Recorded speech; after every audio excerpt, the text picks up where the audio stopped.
عمومی طور پر ہمیں ان کا مزاج، ان کی جو لکھت ہے، اس کی خصوصیات وغیرہ ان کو تو ہم جانتے ہیں، لیکن جو پیش نظر سوال ہمارے ہے وہ یہ ہے کہ وہ ایک ایسے دور میں تھے جب حیثیت جو ہے وہ بدل رہی ہے.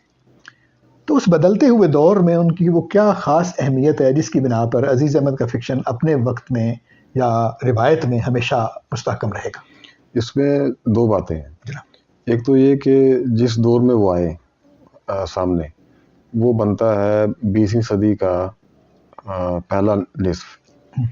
اچھا ذرا تھوڑی سی اس پہ بات کر لیتے ہیں. جی 20ویں صدی کا جو پہلا نصف ہے، میرا ذاتی خیال ہے، یہ تو ویسے مورخین زیادہ بہتر اس پہ بات کر سکتے ہیں، کہ جتنی تیزی سے عالمی سطح پر اور بر صغیر میں بھی جو سیاسی سطح پر، ادبی سطح پر اور دیگر جو حوالے ہیں، معاشی سطح پر بھی جو تبدیلیاں پیدا ہو رہی تھیں، جو انقلابات آ رہے تھے، وہ اتنے تیزی کے ساتھ رونما ہوئے اور یکے بعد دیگرے ہوئے کہ میرا نہیں خیال کہ انسانی تاریخ میں کوئی بھی ایسا ایک پیچ جو ہے 50 سالوں کا ایسا ہے کہ جس میں اتنی تیزی سے تبدیلیاں رونما ہو گئی.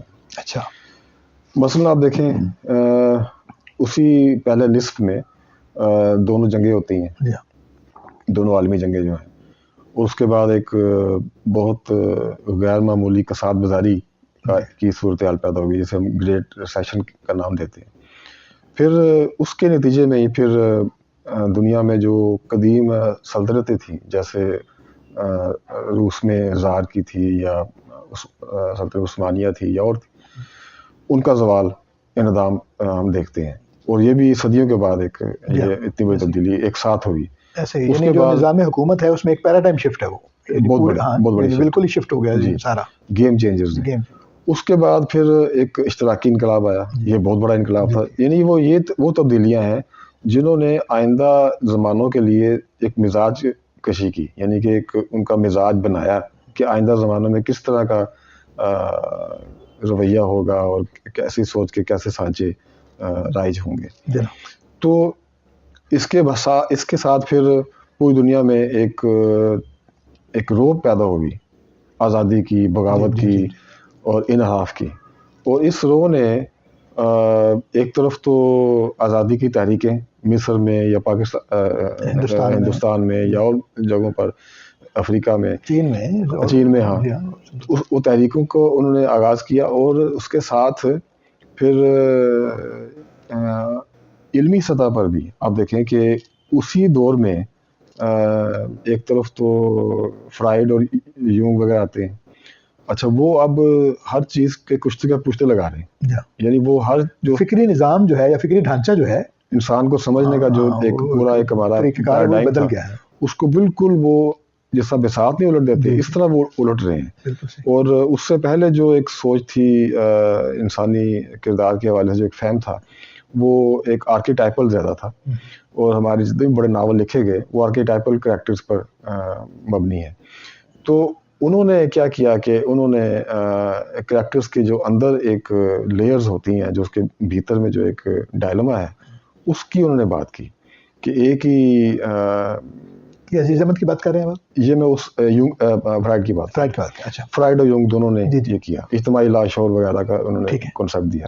اب یہ انہوں نے انسانی فہم میں جو انقلابات آئے، اس سے دوسری طرف جو آئنسٹائن تھے، انہوں نے جناب ہر چیز بدل کے رکھا. وہ ظاہر ہے پورا سب کچھ جو آپ صدیوں سے، لاکھوں سالوں سے جو آپ کائنات کے بارے میں، انسان کے بارے میں، ان کے درمیان جو ایک رشتہ ہے، یعنی طبیعیات اور مابعد طبیعیات جو ہے سب کچھ بدل کے رکھ دیا. اور آپ کا جو مادہ، وقت، ہر چیز کو انہوں نے ختم کر دیا ایک طرح سے. اور ایک ایسا تصور دیا انسان اپنا کائنات کا یا کائناتی نظام کا، یا گرینڈ اسکیم آف یونیورس جو ہے اس کا، کہ اس نے انسانی سوچ کے سارے سانچے بدل دیے.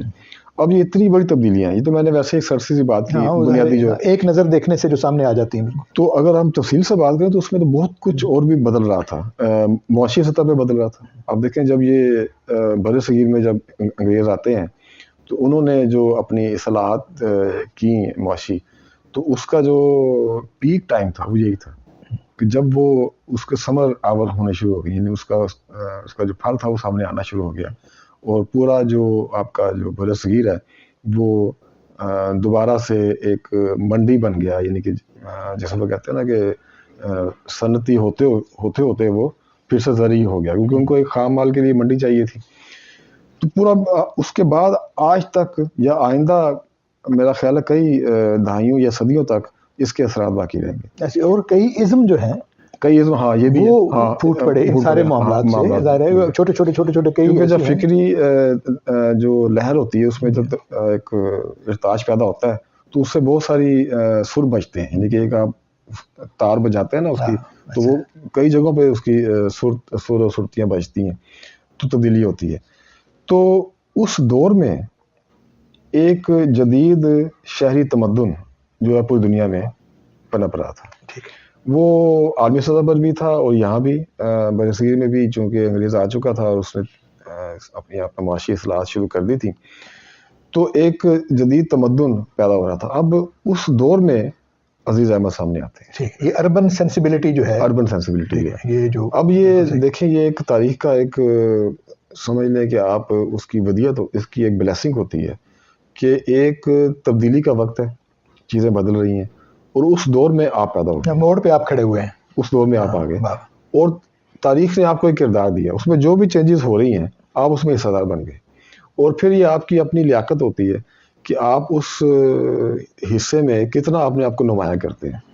تو انہوں نے عزیز احمد بطور ناول نگار، ویسے تو انہوں نے عزیز احمد نے افسانے بھی لکھے، تراجم بھی بہت سارے کیے، ارسطو کا بہت مشہور بطیقہ کے نام سے، اور بھی کئی تراجم کیے، اور بعد میں اقبالیات پہ ان کا بڑا قابل قدر کام ہے. پھر مذہب کے حوالے سے انہوں نے آخری عمر میں انگریزی ترکیب پسند ادب کے حوالے سے انگریزی میں ان کا بڑا کام ہے. تو آخری عمر میں تو انہوں نے زیادہ انگریزی میں ہی کیا. تو لیکن ان کی جو پہچان بنی وہ بطور ناول نگار ہی بنی، اور ناول نگار کے طور پہ بھی یہ بات میں بہت عاجزانہ طور پہ کہوں گا کہ بہت وہ کوئی ہائی ریٹڈ نہیں ہے، یعنی ان کو ہم ہائی ریٹ نہیں کر سکتے اس طرح. یعنی اس زمانے آپ دیکھیے قرۃ الحیدر ہے یا اور لوگ ہیں، ایون ان سے پہلے جو لوگ تھے پریم چند وغیرہ، ان کے مقابلے میں بھی آپ انہیں کھڑا نہیں کر سکتے. ان کے ہاں کچھ ایسے مسائل ہیں، لیکن جو ان کا ایک پوزیشننگ ہے وہ بہت اہم ہے، ٹھیک ہے، بہت شاندار ہے، اور یہ کسی کو ملتی ہے، یعنی کہ یہ جو بھی اس ظاہر ہے یہ تو وقت کی وجہ سے ہے.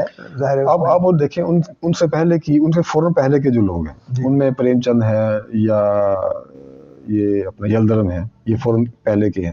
اور اس سے پہلے آپ دیکھیں تو نیاز صاحب ہیں یا نذیر احمد ہیں. اب یہ سارے کے سارے جو ہیں، ان میں اور بھی لوگ ہیں، لیکن یہ سارے کے سارے ایک خاص طرح کی سینسیبلٹی کے ساتھ ناول لکھ رہے تھے. ایک مزاج تھا ناول لکھنے کا، کردار سازی کا، اور سوشل ایشوز کو یا دیگر ایشوز کو زیر بحث لانے کا ایک مزاج، ایسا خاص ایک سانچہ تھا جس پر یہ چل رہے تھے، خاص سینسیبلٹی. اور ان کے فوراً بعد جو کھیپ آئی ہے وہ بالکل آپ دیکھیں مختلف ہے. اس میں یہ عصمت ہے، منٹو ہیں، کرشن ہے، چندر ہیں، بیدی ہیں، اور ان کے بعد پھر یہ قرۃ الحیدر ہیں جو ہماری سب سے بڑی اس وقت ناول نگار ہے. اب یہ آپ دیکھیے ساری کی ساری کھیپ بالکل ہی مختلف ہے اس کھیپ سے جو ان سے پہلے تھی. ٹھیک ہے، یہ آپ چونکہ استاد ہیں اردو ادب کے، تو یہ بالکل مختلف سینسیبلٹی. اور ان کے درمیان، ان دو دھاروں کے درمیان میں جہاں ایک آپ سمجھیں کہ ایک نقطہ گریز کا ایک جگہ ہے، جو اتصال ہے یا نقطہ انقطاع ہے، وہ اس پہ یہ عزیز احمد کھڑے ہوئے ہیں. اور یہ پہلے آدمی ہیں جنہوں نے اردو ناول میں جدید جو شہری تمدن تھا جو کہ پوری دنیا میں پیدا ہو رہا تھا اور خاص طور پہ برصغیر میں بھی وہ سر اٹھا رہا تھا، اس کی ایک شکل سامنے آ رہی تھی، انہوں نے اس تمدن کو پینٹ کیا اپنے ناولوں میں. اور یہ پہلے آدمی تھے جنہوں نے اس شہری تمدن کے کردار کو اپنا موضوع بنایا، بجائے اس کے کہ وہ دیہاتوں سے یا لیتے. ہماری روایت سے، بے شک وہ شہر کی ہو یا بے شک دیہات کی ہو، تو ہمارے شہری جو روایت والا معاملہ نہیں ہے ان کے. ایون جو ہمارے شہری کردار بھی تھے جو ان سے پہلے نذیر احمد صاحب یا اپنا پریم چند کے ہاں آتے ہیں، تو وہ بھی شہری جو ہے نا وہ دیہاتی، وہ مزاج ان کا دیہاتی ہے. وہ شہر بھی جو دیہات مزاج کے لوگ ہیں، دیہات کے باج پر تھا. باج ایک موسیقی ٹرم ہے کہ وہ شہر تو تھا لیکن اس کا آہنگ جو ہے آہنگ، ہاں اس کا وہ دیہی تھا. تو انہوں نے پہلی دفعہ اس جو شہری تمدن کا جو کردار تھا اس کو انہوں نے اپنے گریز میں یا اور جو ناول ان کے اس میں انہوں نے ڈسکس کیا. تو ان کے ہاں ان کے ناول نگاری کا جو پورا ارتقا ہے اس میں ہمیں دو ان کے رویے ملتے ہیں، دو طرح سے انہوں نے کرداروں کو ڈیل کیا. لیکن دونوں ہی شہروں سے ہی ہیں، لیکن جو آخری دو ناول ہیں ان کے، جس طرح شبنم ناول تھا ان کا آخری میں خیال ہے، اور ایک ایسی بنتی ایسی بستی ناول ہے، ان دونوں میں انہوں نے جو اشرافیہ ہے اس کا جو ایک کھوکھلا پن ہے، اس کے اندر جو گراوٹ کی صورت ہے، جو انحطاط ہے اخلاقی سطح پر اور کردار کی سطح پر، اس کو انہوں نے پینٹ کیا. لیکن اس سے پہلے جو کردار ہے جو ناول ہے اس میں جو ان کا کردار ہے وہ بالکل ایک شہری نوجوان کا کردار ہے جس کے جو بنیادی مسائل ہیں وہ جنس کے ارد گرد گھومتے ہیں، عورت کے ارد گرد گھومتے ہیں. ان کے افسانوں میں بھی جنس اور عورت کو بہت کیا گیا پینٹ، لیکن وہ کوئی اس طرح فوش نگاری میں نہیں آتے. اس میں انہوں نے ہاں تیسری بات ان کے حوالے سے جو اسی سے جڑی ہوئی ہے کہ وہ پہلے آدمی تھے جنہوں نے کردار کے نفسیاتی جائزے کی بنا رکھی. ٹھیک ہے، پہلے آدمی تھے. اس سے پہلے بطور ناول نگار، اس سے پہلے جو ناولوں میں ایک آرکیٹائپل کردار چلتے تھے کہ نیک کردار ہے اور ایک عسکری ہے ایک اکبری ہے، ایسا کردار چلتے تھے. اور ایون نام بھی ان کے فکس ہوتے تھے، ان کے ساتھ ان کی خصوصیات، یعنی معاشرے کے جو نون لوگ ہیں، یعنی جانے ہوئے کردار ہیں، وہی استعمال کیے جاتے تھے تعامل وہ استعمال کیا. پھر یہ کہ وہ یک سطحی ہوتے تھے، مطلب ایک برا تو برا ہی ہے اور اچھا تو اچھا ہی ہے. تو یہ جو یونگ اور فرائڈ کی میں نے بات کی، انہوں نے جو یہ ایک نئی سوچ پیدا کی کہ بھی ایک آدمی پیچیدہ ہوتا ہے، ایک شیطان ہے تو وہ اندر سے فرشتہ بھی ہو سکتا ہے، اور جو فرشتہ ہے وہ اس کے اندر شیطانی عناصر بھی ہو سکتے ہیں. تو یہ جو ایک کیا کہتے ہیں کہ ایک ملٹی ایک کریکٹر جو تھے نا، ایک کریکٹر کے اندر ایک ملٹی کریکٹر کا ایک تصور تھا، وہ انہوں نے ہمیں دیا. مطلب نفسیاتی پیچیدگی جو ہے اور جو اس کا انہوں نے نفسیاتی تجزیے کا آغاز کیا.